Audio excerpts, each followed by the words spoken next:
कशी आहात? बरे आहात ना मित्रांनो? या 10 प्रकारची माणसे तुमच्या आयुष्याची माती करतात, यांच्यापासून सांभाळून राहा. मित्रांनो, आयुष्य म्हणजे प्रवास आहे आणि या प्रवासात आपण अनेक व्यक्तींना भेटत असतो. काही व्यक्ती आपल्याला प्रोत्साहन देतात, मार्गदर्शन करतात आणि आपल्याला यशाच्या दिशेने पुढे नेतात. पण काही जण असे असतात की ते आपले पाय कसे खेचता येतील याची वाट पाहत असतात. दुसऱ्याला त्रास कसा होईल म्हणून कितीतरी लोक नाही नाही त्या उठाउठी करतात असतात. त्यात त्यांना यश पण मिळतो. याला असुरे आनंद म्हणतात. मुद्दाम त्रास देणारे लोक हे मुळात जिद्दी, हट्टी आणि दुराग्रही प्रकारचे असतात. अशी लोक आपल्या आत्मविश्वासाला ठेच पोचवतात आणि आपले जीवन नकारात्मकतेने भरून टाकतात. समाजातील स्वार्थी, लबाड लोकांकडून झालेली फसवणूक, लबाडी या कारणामुळे लोकांना आयुष्यात काही चूक केलेली नसताना सुद्धा जीवनात बऱ्याचदा त्रास सहन करावा लागतो. म्हणून अशा व्यक्तींना वेळीच ओळखणे आणि त्यांच्यापासून स्वतःला दूर ठेवणे खूप महत्त्वाचे आहे. चला तर मग अशा 10 प्रकारच्या व्यक्तींना कसं ओळखायचं आणि त्यांच्यापासून कसं सावध राहायचं हे पाहूया. नंबर 1, नकारात्मकता पसरवणारी माणसे. या लोकांबरोबर तुम्ही बोलायला सुरुवात केली तर तुम्हाला असं जाणवेल की तुम्ही काही बोलला तरी या लोकांच्या संवादामध्ये वाईट, नकारात्मक किंवा आपल्या चुकीचा पद्धतीने विचार करायला लावणारी वाक्ये असतात. अशा व्यक्ती नेहमी नकारात्मकता दृष्टिकोन ठेवतात. त्यांच्यासाठी जगात काही चांगलं होत नाही. कुठलीही गोष्ट समोर आली तरी ती कशी चुकीची आहे याचाच विचार ते करतात. अशा व्यक्ती तुमच्या आत्मविश्वासावर परिणाम करतात. त्यांच्या सततच्या नकारात्मक विचारांमुळे तुम्हालाही वाईट वाटू लागतं. अशा लोकांकडे एखादी समस्या सोडवण्याऐवजी ती कशी बिघडते असा सल्ला तुम्हाला मिळू शकतो. भलेही एखादी गोष्ट करताना अडचणी येतातच, पण सांगण्याची एक पद्धत असते. प्रथम सकारात्मक बोलणं अपेक्षित असतं, नंतर समस्या, अडचणी तुम्ही सांगू शकता. परंतु तुम्ही जर त्यांच्यासोबत जास्त वेळ घालवला तर तुमच्यातही नकारात्मक विचार येण्याची शक्यता वाढते. त्यामुळे अशा लोकांपासून दूर राहणेच योग्य आहे. नंबर 2, तक्रार करणारी माणसे. तक्रार करणारी माणसे ही कधी समाधानी नसतात. त्यांना कशातच आनंद मिळत नाही आणि ते नेहमी परिस्थितीबद्दल, इतरांबद्दल किंवा त्यांच्या आयुष्याबद्दल तक्रार करत राहतात. अशा व्यक्तींच्या सानिध्यात राहिल्यास आपणही नकारात्मक विचारांच्या गर्दीत अडकतो.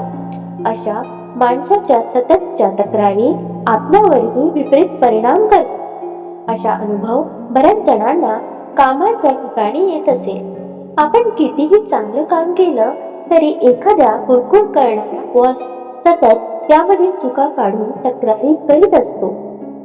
एकत्र कुटुंबात राहणाऱ्या स्त्रियांनाही अशी सतत तक्रार करणारी माणसं नक्कीच भेटत असतील. यांच्यापासून अंतर ठेवून राहिल्यास आपल्याला समाधान आणि शांतता मिळेल. नंबर 3, ईर्ष्या करणारी माणसे. ईर्ष्या करणारी माणसे इतरांच्या यशाला सहन करू शकत नाही. तुम्ही काही चांगलं केलं, तुम्हाला काही मोठे यश मिळालं तर अशा व्यक्ती तुम्हाला प्रोत्साहन देण्याऐवजी तुमच्या यशावर शंका उपस्थित करतील. त्यांच्या दृष्टिकोनातून तुमचे यश त्यांना शिल्लक पडते आणि त्यांचं महत्त्व कमी करण्यासाठी प्रयत्न करतात. किंवा मग त्यांना वाटतं की तुम्ही काहीतरी गडबड करून चुकीच्या पद्धतीने यश मिळवलं आहे. बऱ्याच वेळा असे लोक तुमचा चारित्र्याविषयी गैरसमजुती पसरवायलाही मागे पुढे पाहत नाही. यामुळे तुमचा आत्मविश्वास घालवतो आणि तुमचं मनोबलही कमी होतं. त्यामुळे अशा व्यक्तींपासून दूर राहणं योग्य ठरतं. नंबर 4, स्वार्थी माणसं. स्वार्थी माणसांना फक्त स्वतःचं भलं दिसतं. त्यांना तुमची मदत हवी असते, पण त्यांच्याकडून तुम्हाला कधीही कुठलेही सहकार्य मिळत नाही. अशी माणसं तुम्हाला फक्त त्यांचा फायदा होईपर्यंत सोबत ठेवतात आणि काम झाल्यावर तुम्हाला बाजूला करतात. त्यांच्या बरोबर राहिल्यास तुम्ही कधीही समाधान मिळवू शकत नाही. जेव्हा गरज असेल तेव्हा ही माणसे तुमच्याशी गोड गोड बोलतात, पण एकदा का गरज संपली की मग तू कोण हम कोण. मग मागे तुमच्याविषयी वाईट बोलणे असो, चुगल्या करणे असो, अशी माणसे मागे राहत नाही, कारण त्यांच्या दृष्टिकोनात फक्त स्वार्थ महत्वाचा असतो. नंबर 5, निंदक माणसे. अशा व्यक्तींना नेहमीच दुसऱ्यांबद्दल वाईट बोलण्यात रस असतो.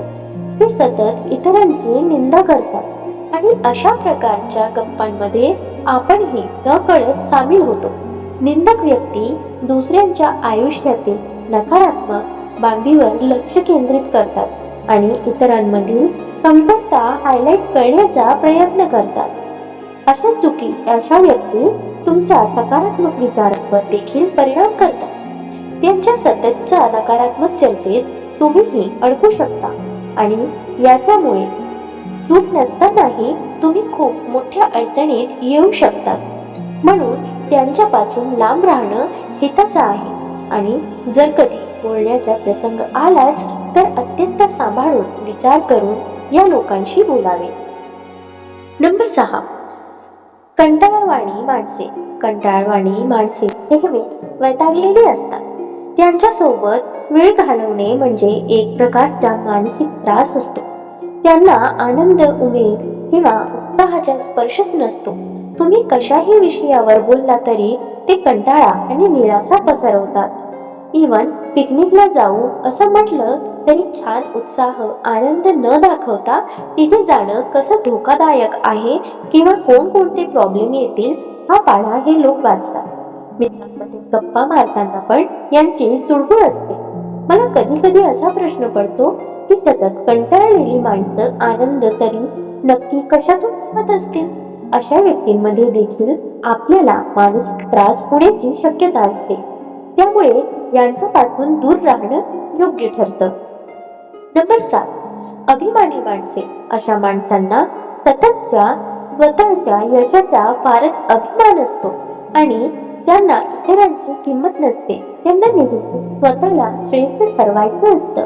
त्यांच्या अहंकारामुळे ते इतरांच्या भावनांचा विचार करत नाही आणि त्यांच्या मनातील विचाररस योग्य आहे असं मनात मानतात. त्यांच्या अहंकारामुळे त्यांच्याशी संवाद साधणं कठीण होतं. ही अभिमानी माणसे म्हणजे जास्त श्रीमंत माणसे यांना बाधा झालेली असते. त्यांचं म्हणणं असं असते की आम्ही जिकडे उभे राहिलो तिकडे बाकी लोक म्हणजे कोणीच नाही, आम्हीच श्रेष्ठ, सर्वांनी आम्हाला भाव दिला पाहिजे. आणि मग जसे हे वागतात तशीच त्यांची फॅमिली सुद्धा स्वतःला अतिशय आणि समजू लागते. त्यांच्याकडे काही असले नसले तरी त्यामुळे अशा व्यक्तींची सुद्धा जास्त जवळीक टाळावी. नंबर 8, स्वतःची मते लागणारी माणसे. अशा व्यक्ती आपल्या मतांनाच महत्त्वाचे मानतात आणि त्या मतांवरून इतरांना योग्य किंवा अयोग्य ठरवतात. त्यांच्याकडे इतरांचे विचार, भावना किंवा दृष्टिकोन याचा कदर नसते. नेहमीच आपली मते दुसऱ्यांवर लादण्याचा प्रयत्न करतात. तुम्हाला स्वतंत्रपणे विचार करणं, निर्णय घेणे अशा लोकांच्या प्रभावाखाली असताना अतिशय कठीण होऊन जातो. कदाचित त्यांच्याकडे अनुभव, पैसा जास्त असू शकतो, पण याचा अर्थ असा नाही की त्यांनी दुसऱ्यांची मत एकच नाही, पैसा, अनुभव एका जागी आणि नवीन कल्पना, सृजनशीलता एका जागी. त्यामुळे त्यांच्या मतांचा अडथळ्यात न अडकता आपला स्वतंत्र निर्णय घ्या. नंबर 9, सतत चुकांसाठी दोष देणारी माणसे. अशा व्यक्ती आपल्याला अपयशी ठरवण्यासाठी तयार असतात. तुमचं कुठलेच काम योग्य झालं नाही असं त्यांना नेहमीच वाटतं आणि ते आपल्या चुका दाखवून आपले तिरस्करण करतात. त्यांच्या या दोषारोपामुळे तुम्ही तुमच्या आत्ममूल्य हरवू शकता. सतत चुका शोधणाऱ्या लोकांच्या सानिध्यात राहिल्यास आपला आत्मविश्वास घालवतो, म्हणून त्यांच्यापासून दूर राहणं योग्य ठरतं. नंबर 10, संधी साधू माणसे. संधी साधू माणसांना फक्त आपलं भलं हवं असतं. त्यांना तुमच्या भावनांची, गरजांची कदर नसते, तर फक्त त्यांच्या स्वार्थाची चिंता असते. अशा माणसांनी तुम्हाला फक्त स्वतःच्या फायद्यासाठी उपयोग करून घेणे ही त्यांची मानसिकता असते. त्यांच्याकडून तुम्हाला कधीच खरं मित्रत्व मिळणार नाही. अशा लोकांपासून तर खूप जास्त सावध राहावं लागतं, कारण ही लोक तुमच्याकडून सगळं काम करून घेतात, गोड बोलतात, पण जेव्हा वेळ येते तेव्हा सगळं क्रेडिट स्वतःकडे घेऊन तुम्हाला अलगद बाजूला ढकलतात. यांच्यापासून सावध राहून आपलं भावनिक स्वातंत्र्य जपा. मित्रांनो, आयुष्यात योग्य व्यक्तींची नाती जुळवून हे अत्यंत महत्त्वाचं आहे. ज्या व्यक्ती तुमच्या जीवनाचा खेळ करतात त्यांना ओळखून त्यांच्यापासून सुरक्षित अंतर ठेवून हेच आपल्या सुखाचे गमक आहे. अशा व्यक्तींपासून जपून राहिल्यास आपण आपली मानसिक शांतता आणि प्रगती देखील साध्य करू शकतो.